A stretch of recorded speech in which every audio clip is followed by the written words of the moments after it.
Hey guys, I hope everyone's doing really well. This is the first time I've ever done this. It's a solo podcast today where I'm going to talk to you all things Take Flight, what's been going on behind the scenes, what's coming up, things to look forward to, and also answering some questions that I've had fairly frequently from listeners and viewers. So excited to get into it. If you're watching on YouTube, you'll be able to see I'm here in the new, what's called the Take Flight headquarters. Very fortunate to have created this space. I've got my study and my coaching room in here, which is amazing. It's like been done for about a month now. And then there's a gym and a sort of wellness area as well, where we have an ice bath and a sauna. In fact, if you hear the generator kicking in from the ice bath, keeping the water cool, that might be something that comes in. I'll switch it off again. But look, really excited to share this. As I said, first time I've ever done this. So hopefully this helps you understand where I've been, what I've been doing, and gives you something to look forward to as well. Let's get into it. First question, have you stopped the podcast? So you may have noticed I haven't released an episode since December. It's the longest hiatus I've had from releasing episodes and sharing conversations and content. It's actually been a really nice break. It's given me some time to reflect, and it's given me some time to think more about the message that I actually want to deliver to the world. And it's given me a lot of time personally to be able to, I suppose, grow and consider areas that I want to move into, or consider areas that I want to develop, and also things that I want to stop doing as well, right? So it's been a nice little break. It doesn't mean I haven't been creating stuff though. I've had ideas and things that I've wanted to take action on for a long time, and it's given me an opportunity to step more towards that as well. So have I stopped the podcast? No, it was a little pause, and it is going to resume very soon. I'd say the launch date is likely going to be, it's the 24th of May as we record this. So I'm going to say, do you know what? I'm going to say 2-3 weeks. 2-3 weeks. Cole is smiling behind the camera. We'll see. 2-3 weeks though. I'd like to get it out sooner rather than later. I'd like to share also actually some of the episodes we've already recorded and things that you can start to look forward to now. In February, I went to Austin, Texas, first time ever there, an unbelievable experience, and recorded several episodes there. I was there initially actually to see one of my clients, an amazing woman called Ellie, who runs an interior design company, who I've worked with for about 2 years. So it was great to actually first see her face to face for the first time. And then we did some one-to-one coaching, of course, but we did a workshop at the end of the week where I spent half a day with the team, and we talked culture and vision and helped them to identify the things that they wanted to step more towards, and the things that perhaps wasn't complementing the success of the team. So that was really special. It took me to Austin for the week, and we recorded a bunch of content while we were there. We got episodes of the show with Tim Kennedy, who is a UFC fighter, also a former military man as well, a very interesting character. But shared some really amazing things about how to be a man in the modern world. So it'd be interesting to hear people's take on that and whether they agree with him or not. Also spoke with a guy called John Danaher, who's a coach, but he's a coach in MMA. He's one of the most highly decorated and one of the most credible coaches in MMA in the world, arguably the most. So that was really special. Heard all about his coaching style, what he thinks makes a great coach. We also heard stories like, for example, if you are a MMA fan, you'll be familiar with GSP, or George St. Pierre, who is again, still arguably the greatest MMA fighter ever. So John coached him. We heard this whole story about how they got together. John also was trained by the Gracies, and he's been exposed to so many of the Gracies, who are the kind of original family in jiu-jitsu. So that was really interesting as well. Very interesting person. Also spoke with a guy called Matt Joy, a very high energy, bubbly guy who's an endurance runner and content creator over there. And a guy called Jimmy DeCiso, who runs a company called Super Coffee. If you're American, you'll know exactly who they are. They're a big company. They're turning over massive amounts at the minute. They're on Shark Tank, which is the equivalent of, I suppose it's the equivalent of Dragon's Den. And who else have I spoken to while I was there? Jeff Gonzalez, who's a Navy SEAL and the director of training at the biggest gun range in the US. Then I spoke with a guy called Toby Gutteridge, who's an incredible guy. This was before I went to Austin. He's paralyzed from the neck down. He was shot in battle. It was a very interesting story. He actually died, and he spoke about the experience of what it felt like to die and then essentially come back to life, which was insane to hear, but really special to be a part of as well. Jules Breach, who's amazing. She's the BT Sport presenter. That was actually just after Christmas. And then also Don McGregor, who's the co-founder of Social Chain with Stephen Bartlett, as well as Dr. Russ Kennedy, I'm trying to remember everyone, who's the anxiety medical doctor. He's incredible. I've had him on the podcast before, but he was in London, so I recorded with him this week. So there's loads of stuff coming up, episodes and guests that you can prepare for and start listening to. Have I stopped the podcast, or where is the podcast gone? Just to give you an update about really why I took such a long pause. I love podcasting. As you can tell, I love doing this. It's taken me all over the globe. It's exposed me to people that I would never have met before. And it's allowed me to create this business that I run today. But I started to feel, with the noise that's in the space, there has to be a different way to do it. And this back and forth interview of me asking you a question and trying to bleed out information from you has a ceiling. It has a ceiling.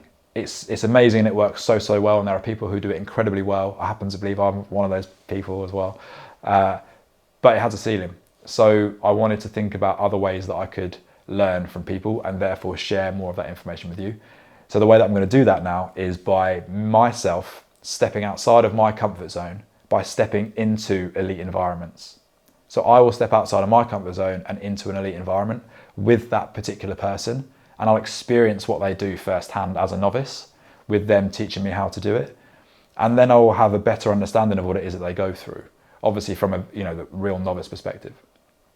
So to give you updates on that specifically, we did one with John Danaher. My first ever jiu-jitsu class was with the best coach in the world.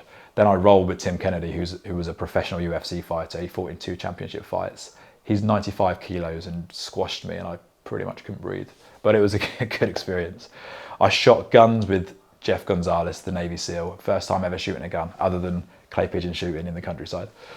And we've got some very special things lined up as well.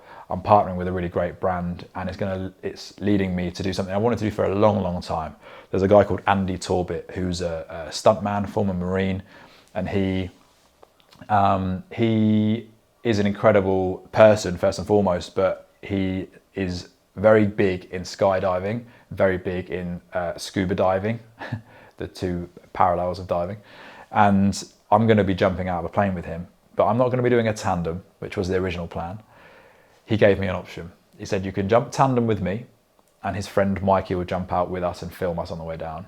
Or I could spend the day on the ground training, which means the day after I could jump out the plane by myself and pull the cord by myself. So this new philosophy of mine, which is all about how we step into discomfort, face our deepest fears to really understand ourselves, because that's what we're here to do, right? Understand ourselves so we can understand who we want to be and realize who we can be. So facing our fears is what the whole thing is about. So of course I have to pick the second option, so I'm going to be doing that. Very excited about that. I'm going to be going to a bobsleigh track, the Team GB training facility over towards, I think it's Bath or Bristol area. So I'll be spending a day going down the track there, and that goes up to like 70 miles an hour. So I'll be channeling my inner Cool Runnings. Hey, where were we? Just been interrupted by my wife. Someone was arrived to collect some furniture, so just not exciting at all. But I'll give you some of the personal updates later as well. So look, this All In series, have I even said it's called All In yet, Cole? No. Okay, so everything I just spoke about with regards to the immersive experiences, let's call it, where I step into a elite performing environment, a high performing environment with the best in the world as a novice, to challenge myself and to face my fears. This is going to be called and titled the All In series. It's something big that happened in my personal life, which I'll probably speak to later down the line, where the words that were sort of conjured up in me were this concept of like, you have to go all in. And I remember actually Foxy from SAS Who Dares Wins, he said to me this is a couple of years ago, he said, you can't have one foot in the future and one foot in the past, because you end up doing the splits and it fucking hurts. And that's this idea of like jumping 2 feet in. It's the same with any other decision. You can't have one foot in this camp and 1 foot in the other camp because you do the splits and it hurts, and it causes, what it means is it's causing pain, it's causing suffering when you're sort of sitting on the fence, so to speak. So this whole concept of going all in, I'm going all in on facing this particular fear, is what the series is going to be called. So the all-in series is going to be a vlog concept. They're going to be like short 5 to 8 minute videos of me going to have these experiences, and they're going to be on YouTube, on the Take Flight TV channel, which you can go and subscribe to now. I've been uploading without really telling anyone. I've been uploading the podcast interviews, the video versions of the audio. So go and subscribe to that for sure, because the channel is only going to be growing and putting out more and more unique content. And the all-in series of the vlog is going to be the sort of front runner of the stuff that we're putting out. So there's loads of exciting things. There's loads of people who we're speaking to about creating more vlog episodes, really cool people, really special experiences, sort of one-off things. So you heard it here first. That's something that I'm really, really excited to share. I'll talk more to some other stuff in a moment as well. So that is all answering the question, have you stopped the podcast? So no, we've been continuing it, and we've been focusing more on this vlog series, this all in, and creating really, really rich video content that has a very specific message, which I hope can inspire other people to face their fears. So moving on, the next question is linked, where's the podcast gone? Hopefully that answers your question. Really excited to bring not only guests from the all-in vlog, because I will then interview them afterwards and we'll get a deeper, richer conversation, but I'm also going to do the typical conversations that we've always done as well, with people who I know fairly well, or with people who I'm pretty familiar with their stories already. So you've got that to look forward to too. Do you know what, let me just do a little bit more of the what's to come next before I dive into the next question. So the all-in series and the vlogs, the podcast interview episodes, we have ideas for other video content, other vlog series which involve ice baths and various other exercises, which will be further down the line. The more immediate stuff is the stuff we've spoken about already. So the next thing is the coaching. This is something I've been thinking about for a long, long time, and visualizing how it would look, visualizing how it would feel, visualizing who would be involved. And to be honest with you, I've been sort of collating the material and the content that's going to be delivered in a brand new Take Flight coaching program. So I can talk a little bit to that now, because it actually links very nicely to the last question, which was, how can I work with you? Or one of the last questions. So how can I work with you? I get this question all the time, and I've only ever until now done one-to-one coaching. And the one-to-one coaching has been typically with entrepreneurs, people who are building businesses. They're founders or CEOs. They're people who are building generally purpose-built businesses. I work with people who are typically years 2 to 7 in their entrepreneurial journey. Why is that? Because most companies fail. It's actually 68% of businesses fail in the first 2 years. So once we've got through that period, then we've probably got something about us, right? But also the first 2 years, the reason it's so hard is because we're learning, we're making it up on the spot, right? We're learning on the job, we're building the plane as it's on the way down. We take that leap and we build the plane on the way down. So once we get out the 2-year period, there's a little bit more clarity about what it is that we're trying to do, what we're trying to achieve, what we're trying to obtain, what we're trying to create. So I help people navigate that journey. But also the realization is that after the 2-year point, it actually gets way more difficult. So I help people navigate that journey, and really the majority of the work I do is helping people to master the inner game. So as a byproduct, they can then master the external game, right? So the inner game, what's happening internally in our lives. And also I can help people to earn money. I can help people to build the systems and the businesses and the teams and become the leaders that they want to as well. All of that stuff is a natural byproduct of initially mastering the inner game. And that's what I love helping people to do. So I've decided that for me to have as much of an impact as I want to, I need to focus not only on one-to-one coaching, which I'm going to continue to do, and to finish that off, it's entrepreneurs, it's also professional athletes, it's also public figures, it's people who are living incredibly rich lives and having great experiences, but also coming with challenges. But now moving into this group coaching format, this program, which is going to be called Flight Club, which I'm excited about and I can't wait to launch. And we're going to run through a 180-day program, or 6 months. It's going to be initially, or the founding group will be initially a mix of previous one-to-one clients who are stepping back into the coaching realm with me, and new people who I haven't worked with yet. So really this is a call for anybody who is interested in coaching, who's thought about working with me before, who for whatever reason hasn't pulled the trigger.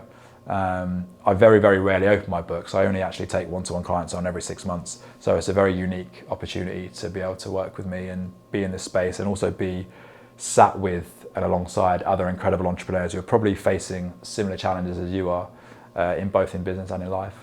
So that's something really special. I'm going to be launching the group in September. People can start to sign up now. It's going to be very limited spaces. So I actually don't know, it could be sold out by the time I even put this video out. But please reach out anyway, because I'll be doing new cohorts every 6 months, and I can always keep your details on file and reach out. So that's something to look out for, and I've been building that again in this 4-month period where I had a bit of a break.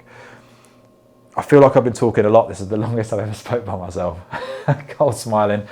So I'll rattle off the last little bits, but Flight Club is a massive, massive step for me, and a massive step for Take Flight in the direction of what this business is going to look like in the years to come.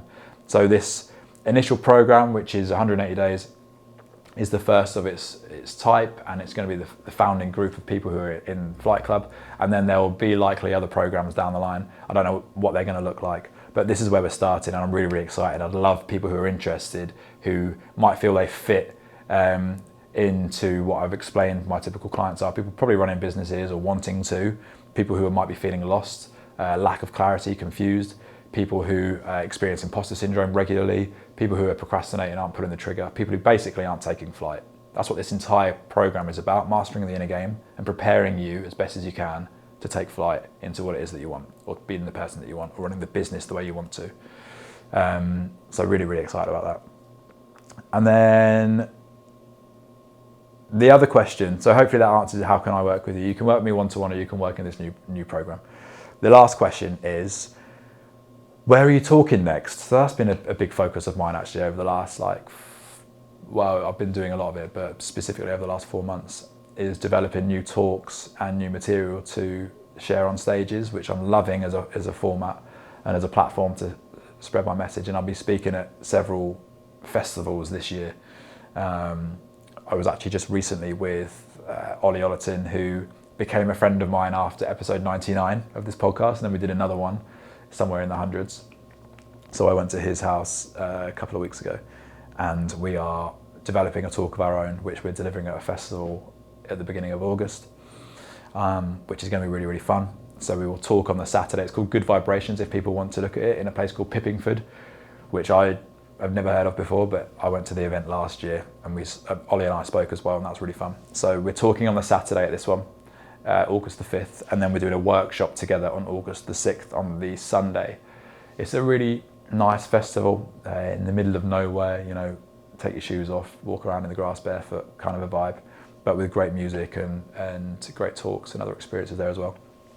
But to answer the question, where can you hear me talking next? Good Vibrations would be one, and I'm speaking at some other corporates, which obviously are then for the employees. I'm speaking at another festival which is in September, which is called Verve Festival, and that is down towards, I'm blanking on the location, but I think it's down towards like Cornwall or somewhere. But it's called Verve, and I think I'm headlining that one. I'm the main speaker at the lunchtime slot on the stage, and that one's by myself. That'd be really cool. And then I'm potentially speaking at a business event in Morocco, which may or may not be happening. In fact, that's something I want to mention. People might experience this themselves, but with every opportunity that actually turns into something, everything that actually leads to something which is created and like Morocco, for example, let's use that. If that actually happens, it'll be really fun. It'll be really great. I'll really enjoy it. It will look really good and all this other stuff.